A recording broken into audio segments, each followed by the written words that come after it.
Le RN demande la dissolution pour plusieurs raisons. Il y en a au moins deux. Une qui est électorale. Eux considèrent, ce qui n'est pas notre calcul électoral, qu'ils peuvent avoir une majorité absolue ou relative très forte.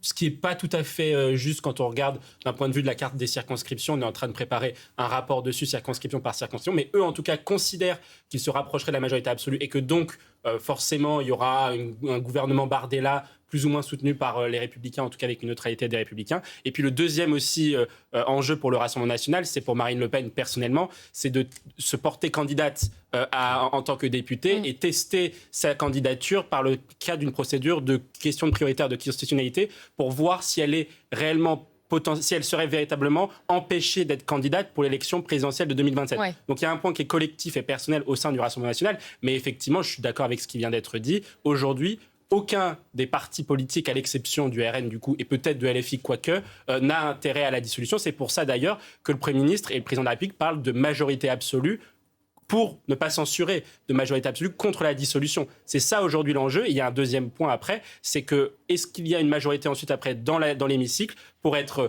qui considérerait que la censure et l'absence de budget coûtent plus cher aux finances publiques que le vote ou l'adoption d'un mauvais budget. C'est ça un peu les deux questions qui vont être sous-jacentes et qui vont expliquer pourquoi ou pas les partis à l'Assemblée voteront une censure ou pas de Sébastien Lecornu. Oui, juste sur le rassemblement.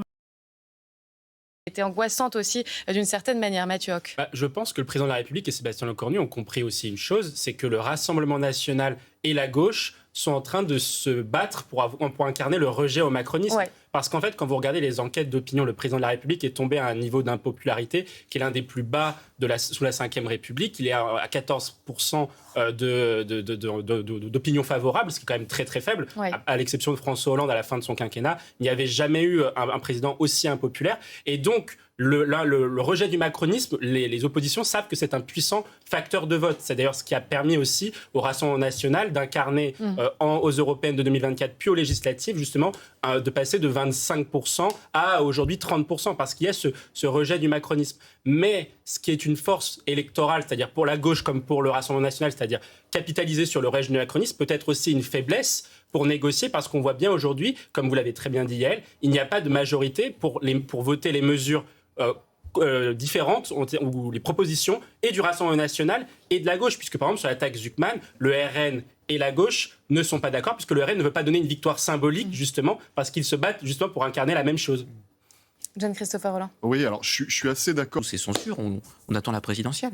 Mathieu Hoc. Alors, je suis d'accord avec vous, mais à un moment donné aussi pour le Rassemblement national, mais d'ailleurs ça vaut pour tous les partis, il faudra aussi être clair sur ce qu'ils veulent. Par exemple, sur le Rassemblement national, que veulent-ils, par exemple, sur la suspension de la réforme des retraites? C'est très compliqué à comprendre. Et il faudra aussi répondre à des questions simples pour les Français.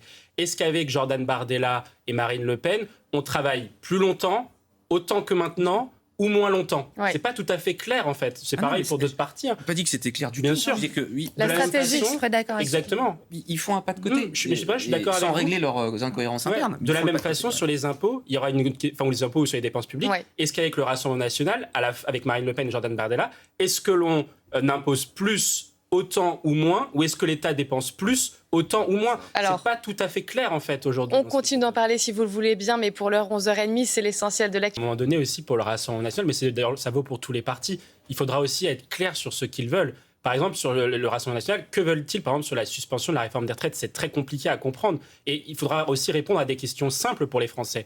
Est-ce qu'avec Jordan Bardella et Marine Le Pen, on travaille plus longtemps, autant que maintenant, ou moins longtemps? Ouais. C'est pas tout à fait clair en fait. C'est pareil pour d'autres partis. On n'a pas dit que c'était clair du tout. Bien sûr. Que, oui, la stratégie, je serais d'accord avec exactement. Ils font un pas de côté. Je suis d'accord avec sans vous. régler leurs incohérences internes. De la même façon, sur les impôts, il y aura ou les impôts ou sur les dépenses publiques. Ouais. Est-ce qu'avec le Rassemblement national, avec Marine Le Pen et Jordan Bardella, est-ce que l'on impose plus, autant ou moins, ou est-ce que l'État dépense plus, autant ou moins? Alors, c'est pas tout à fait clair en fait aujourd'hui. On continue d'en parler si vous le voulez bien, mais pour l'heure 11h30, c'est l'essentiel de l'actualité. C'est pour ça, moi, vous disiez tout à l'heure qu'effectivement le fait qu'ils fassent un livre et qu'ils prennent du recul, c'est une bonne stratégie de communication par rapport aux électeurs du Rassemblement national. Pourquoi pas? Mais en réalité, en fait, quand vous faites un livre, vous l'avez dit vous-même, c'est 220 000 à peu près exemplaires. Vous touchez pas les électeurs. Il y a 40 millions d'électeurs. C'est colossal. Hein.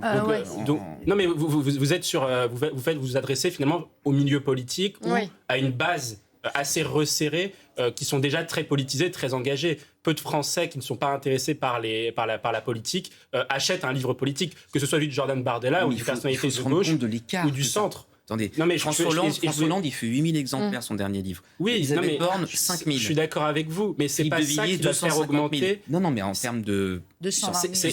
C'est tout simplement que la base du Rassemblement national est plus Dans la bataille importante. culturelle, Est plus importante ça pèse. que la base aujourd'hui au Parti socialiste ou dans les autres partis. Mais ce qui fait aujourd'hui que Jordan Bardella ou Marine Le Pen sont hauts dans les intentions de vote, c'est parce qu'aujourd'hui, ils ont préempté des thèmes qui sont majoritaires dans l'opinion publique, notamment sur les questions relatives au pouvoir d'achat, à l'immigration et à l'insécurité. C'est que quand vous regardez l'ensemble des sondages, je prends par exemple l'exemple sur les questions de sécurité, est-ce que la justice est laxiste? 65% des Français considèrent cela. C'est le discours du Rassemblement national. Quoi qu'on en pense, en réalité, c'est cela. Vous prenez sur les questions migratoires, est-ce que, par exemple, il faut supprimer l'AME? Est-ce qu'il faut mettre en prison les OQTF dangereux, etc. Ouais. Sur l'ensemble de ces sous-thèmes-là, quand vous si vous regardez depuis la création de l'UMP en 2002, la droite s'est rétrécie.